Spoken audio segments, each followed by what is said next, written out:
Hello everyone, তোমরা দেখতেই পাচ্ছ আজকে আমি রান্নার একটা রেসিপি তোমাদের সঙ্গে শেয়ার করবো। আর এখানে বাটাবাটি চলছে, তার কারণ কি কারেন্ট নেই, এদিকে কারেন্টের কাজ চলছে। আর বাটাবাটির পর মশলা তোমাদের দেখিয়ে দিলাম। সব কিছু রেডি করার পর এখানে ডিম ফেটিয়ে নিচ্ছিলাম, কারণ আজকে ডিম ভাপা করে তারপরে বানাবার। এখানে একটা ভুল করে ফেলেছি, তলাতে আমি তেল দিইনি, সেই জন্য এই ডিম ভাপাটা উঠাতে খুব প্রবলেম হয়েছিলো। যাই হোক, সব কিছু হয়ে যাওয়ার পর এখানে আমি তোমাদেরকে একটু ওইটা ভাপানো দেওয়ার পর আমি একটু তোমাদের আমার বাড়ির আশেপাশেটা একটু দেখাচ্ছিলাম, জানালা দিয়ে রাস্তার সাইডগুলো।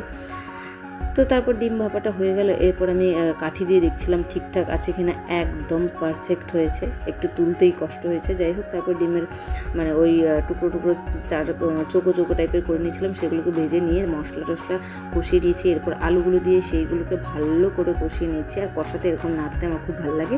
আর এরপর জল টল দেওয়ার পর অনেকক্ষণ ফোটানোর পর আমি তার মধ্যে ওই ইয়েগুলো দিয়ে দিয়েছি ডিমের। তো সেটা দেখাতে পারিনি, ভুলে গেছি। যাই হোক, এরপর তোমাদের সঙ্গে শেয়ার করলাম, গরম মশলাটা দিলাম। তারপর তোমার সঙ্গে কিছু একটা শেয়ার করছিলাম আমি। এরপর আমার রান্না কমপ্লিট হয়ে গেছে, সেই জন্য আমি নামিয়ে নিয়েছি। আর তোমরা দেখে জানাও কেমন হয়েছে। আর আমার তো খুব ভালো লেগেছে, বাবুর খুব ভালো লেগেছে। ভিডিওটা কেমন লাগলো জানাবে, ভালো লাগলে like comment share and subscribe করতে ভুলবে না। বাই।